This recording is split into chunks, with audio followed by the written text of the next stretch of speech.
What's up, comic book fans?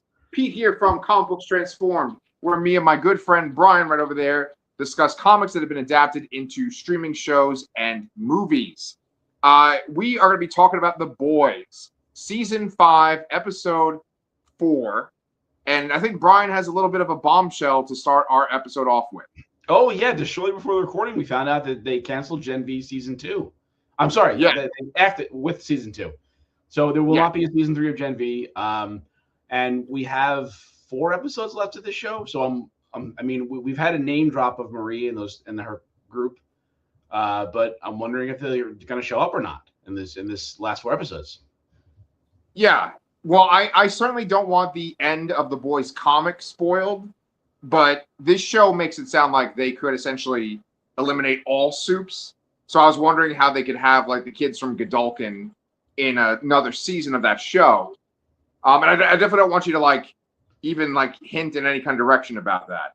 Well, see, so the interesting thing is, so that show is not moving forward, but we do have Vought Rising coming, which is a flashback.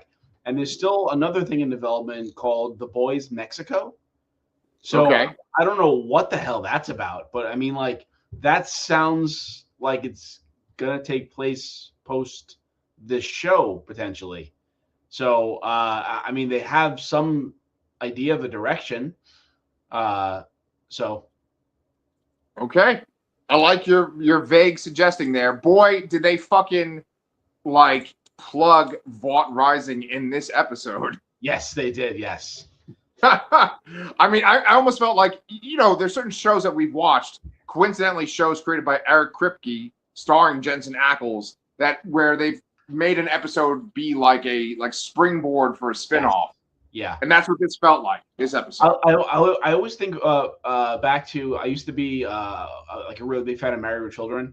And there was just one episode where it was just the characters were not in the show. And Joey Tribbiani is in as some other character was like a backdoor pilot for a spinoff. And I didn't understand what the hell that meant until like a decade later. Yeah. It can be really bad in certain shows. Like Supernatural had at least 2 episodes where they're like, oh, here's the Supernatural spinoff. We're going to focus on these characters that you don't give a shit about at all. Yeah. But you want the sheriff lady? So there was one with the sheriff lady, I think it was called Wayward Daughters or something. Yeah. And then there was one called Bloodlines, where it was going to be in New Orleans, and it was going to have vampires and werewolves kind of fighting against each other.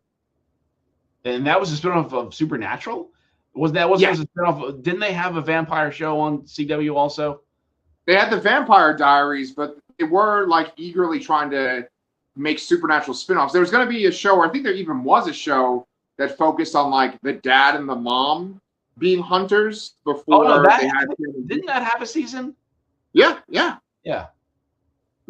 But here's the thing, right? Is that all these spinoffs, they're missing one key component, which this spinoff, Vought Rising, has. Which this show, Jensen Ackles will be in the spinoff, which is that's how you get us on board, man. We're ready. Yeah. Well, we'll have Jensen Ackles. We'll have Aya Cash back, I believe, too.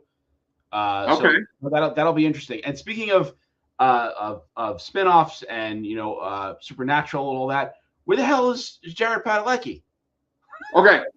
So good. Yeah, there's actually quite a bit for us to talk about in this episode. My assumption is that either Jared Padalecki or Misha Collins is going to be that soup. Spoilers, guys. We're doing full spoilers now for The Boys. They're going to be that soup that has the V1. Oh, bomb site. Oh, okay. Right? Okay. Isn't that what you would assume too? Yeah, that sounds like a good check out. Because again, it's they have 4 episodes. Are they going to cram in the Gen V characters? Where are they going to cram in Jared Padalecki? Is Misha Collins supposed to be in it too?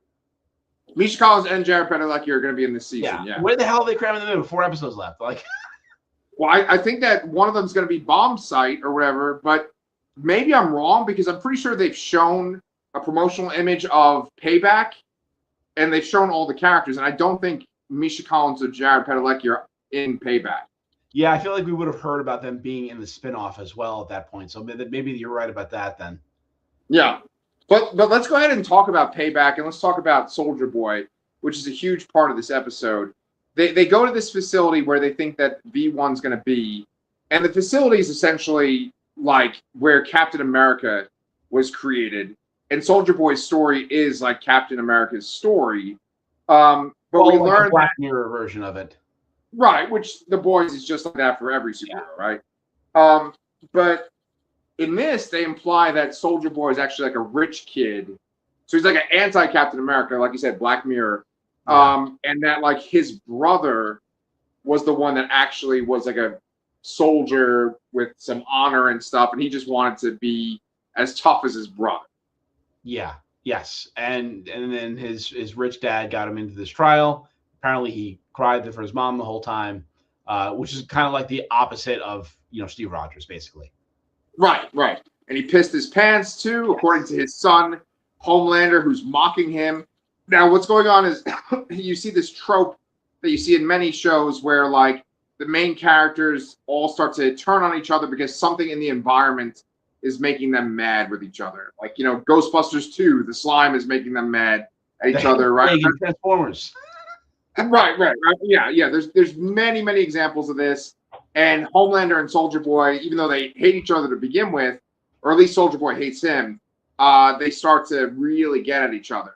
Now, here's the thing I wanted to ask you, Brian. I think that in our last recording, you were implying that Stormfront might be Homelander's mom. Yes. Maybe that's not possible. I'm not sure. But, I mean, we have confirmation that, stuff happened. Right. I mean, my assumption, or based on what I've seen in the show, was that they just had Soldier Boy's, like, semen, and they artificially inseminated a woman, and that's how you get Homelander. Yeah, that's potentially that's probably most likely what happened, because he was in the comic. I believe he was like artificially created in some way. Like I don't think he was. He even had a father technically in the comic. Okay, well, so then my question to you is: there's a part where I'm gonna love saying this on YouTube. This is gonna be fantastic. But there's a part where like Soldier Boy's like, "You don't even fuck." Right, and then Homelander's like, "Oh, I did when I wiped my cock on Stormfront's mouth or something." He said something like that, right? Like, now, do you remember the fucking face that Soldier Boy makes when he said that? Yeah. So is that a face where it's like, "Oh, you got with this woman that I knew," or is it, "Oh, you got with this woman who is your mother"? Yeah, it's a good question. I don't know the answer. I don't know if they're going to reveal the answer to it. I don't know if I want to know the answer to it.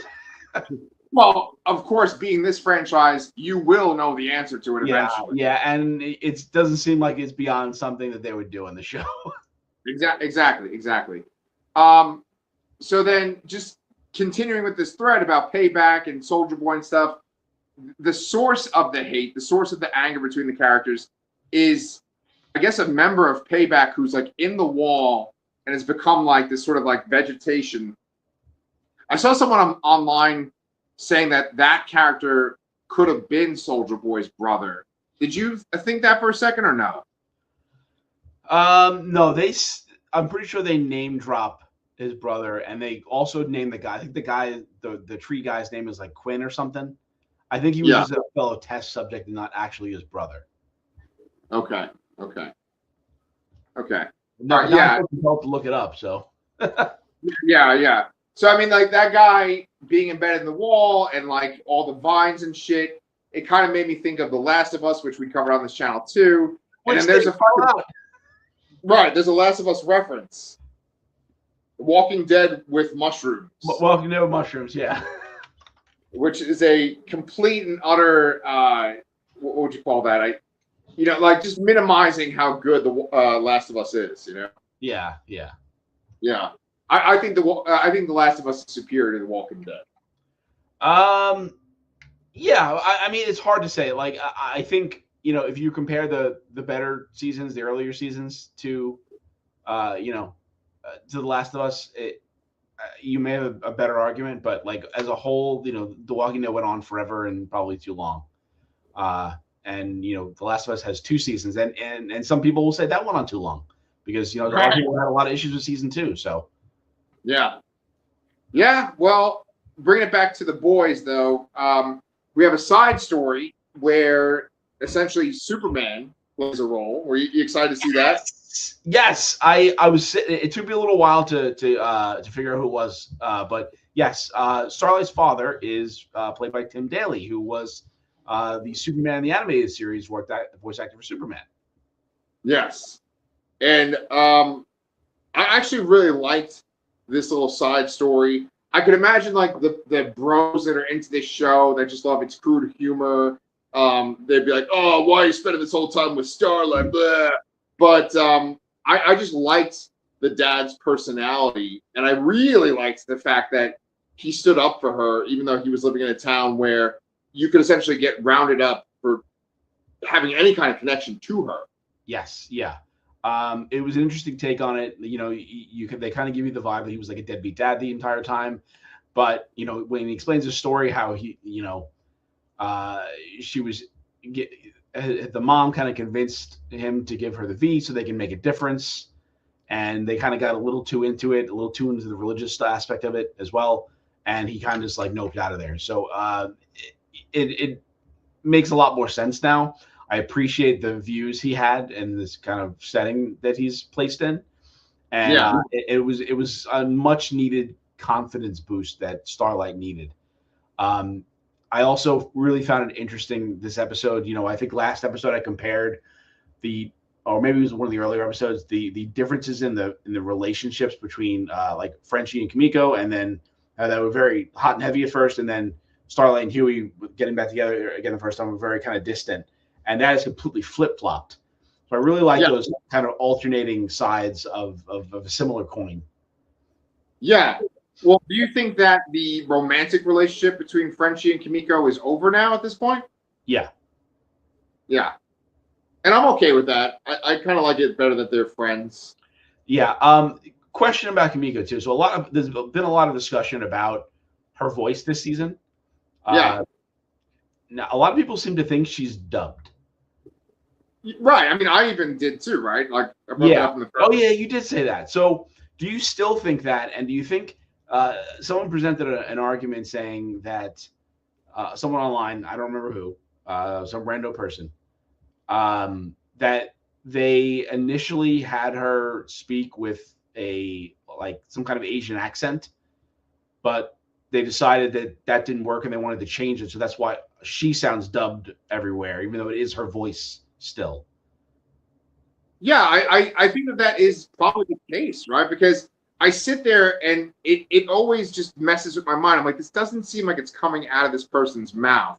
But I'm like, I keep saying to myself, it's because she was mute for so long on the show. Yeah. And now she can talk, so that's why it's jarring. But I feel like I would have gotten used to it by now. Yeah, so maybe there's some truth to that. Then I would love to know the answer though, eventually. Yeah. We'll keep looking into it. Maybe it'll be uncovered. I'm trying to think of what else is. Oh well, just to piggyback or go back to the Tim Daly thing. Did you think that when his fellow cop showed up at the house and he's pointing a gun at Starlight, did you think that someone in that family was going to get killed by the cop? Oh, yeah, it was either going to be the cop or someone in the family for sure. Yeah, I did think that, but I thought that kind of paints Starlight as the villain they're saying she is. So I didn't think it was gonna. I mean, it wasn't gonna be the other cop for sure. Right. But if someone in the family got shot, or if she prevented someone from the family getting shot, either way, I think that would have ended up in the cop's death, and I think that would have been a detriment to the character and the storyline that they're trying to show here, which is kind of reinvigorating Starlight's, purpose and motivation. Yeah. Really excellent point. So, I mean, we kind of covered the most interesting parts of this episode, but there's little pieces that I think should be talked about as well. So you have Homelander and Soldier Boy turning on each other, and you have the boys turning on each other. The boys turning on each other is not necessarily as exciting or as compelling because they've always had issues with each other, and this episode just kind of brings it to a boil. The Homelander and Soldier Boy conflict is really juicy, especially because they're so powerful, right? Yes. And when Soldier Boy essentially traps him in this room, it almost makes you wonder. It's like, why don't they do more things like this to Homelander? Because they weakened him like significantly. It's almost like they could have like just killed him if he was in this room. You know what I'm saying? Well, yeah. If they would have had whatever version of the virus that they had before Samir broke it all, and they would have thrown it in there when he was kind of being irradiated, it might have Yeah. worked because he might have been weakened a little bit, but they didn't have it, so that kind of went out the window. This sequence though in Fort Harmony is one of my kind of least favorite kind of tropes in this show, which happens way too often too, is where you know, Homelander is there with all of the boys' characters, like the whole group, and just everyone comes out unscathed essentially. Yes. This is again one of those times where I think it would have made a lot more sense if all of the boys had V, just like their comic counterparts. Yes. Because it just makes it so much more understandable that they can all be in the same room and make it out alive. They don't have to be the same level of power as Homelander. They can still be afraid of him too because he's crazy and he's stronger than them, whatever. But just the fact that they're regular people in these situations with these characters that want to kill them and somehow don't kill them every single time. It seems like it was just like a poor choice for the show overall. Yeah, I agree with you 1,000%. And I feel like it's like put in your face so bluntly because at one point, like Soldier Boy's there, he's not weakened at all. He's just sort of emotionally weakened by what he just went through. Yeah. Killing his former partner. And Frenchie's right next to him.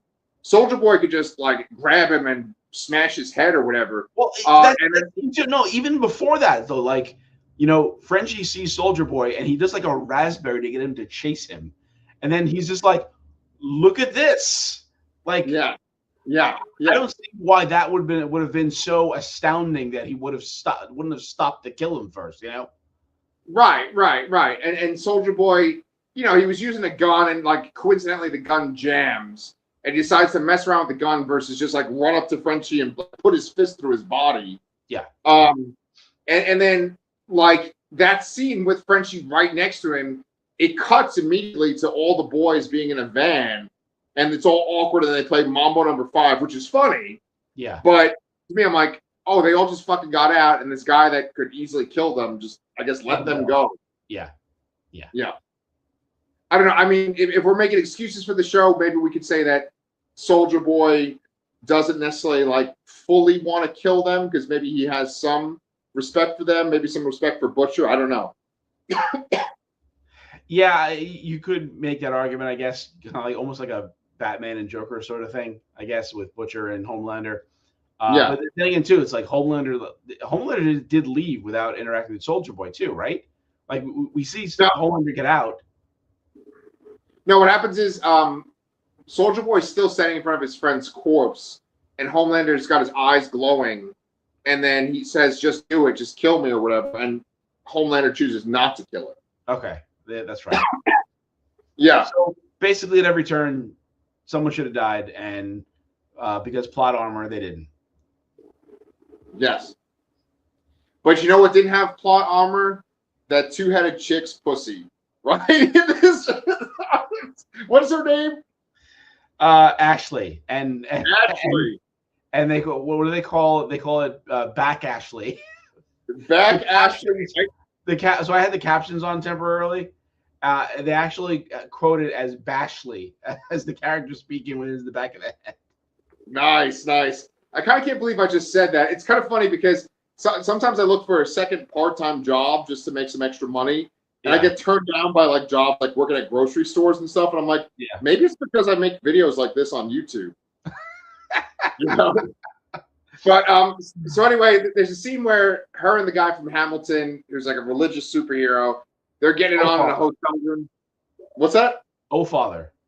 Oh, Father. Yeah. So Oh, Father and Ashley are getting it on, and he reveals that he's $150 million in debt, which is like what helps him get brought on board to promote the religion of America, which I think is called the The Democratic Church in America. Yeah, that whole storyline was another thing that was kind of like a little too close to real life again. Yeah. Yeah. Is that in the comic? No, not at all. Okay. Okay. You know what? I don't exactly remember. Okay. I do think that this show is definitely a little influenced by current events, and they, as we said, they try to think of things to one up it, but it doesn't really work. The world just kind of matches it. Yeah. Yeah. So, yeah, and basically, interestingly too, like that scene. So initially, there's a scene in the beginning of the episode where Homelander talks to Firecracker about how he's, I'm God, I'm the Messiah, blah blah blah, and she looks like terrified. She's like, "What?" But right. she goes along with it. She runs with it, and I think she, it's kind of terrifying. That like you saw this, like, oh wait, maybe she's the one that's going to turn and help somehow, but nope, definitely not. Yeah, I mean, well, it did endear me more to her character though, that like she secretly believes in Jesus and God and not just automatically goes over to this Homelander religion. Like she's doing it out of fear, but I think she secretly really does believe in. I mean, Ashley even like back Ashley points that out at one point too. Yeah. Yeah. Right. And then there was that meeting in the room with the seven. Why was the worm there? Because he's like a writer on the show, or he's like written their shows and their movies. Oh, okay. So that's what I guess I didn't really remember him being in the show before, outside of that he was in the first or second episode, whatever it was. Right. So okay, so maybe he was around before and I just don't remember them then. Okay. Yeah, well, because he makes a lot of meta jokes. Like in the first episode, he makes that joke about how it's hard to write a finale for a show. And he's like talking about how he had to serve all these characters and all that. Yeah. Yeah. But yeah, he's in it, and then there was some meta commentary in this meeting too. And just you know what? I wonder if that meta commentary is that he's commenting on how he has to add in the Gen V characters into the end of the show. Oh yeah, there you go. Could be that too. Yeah.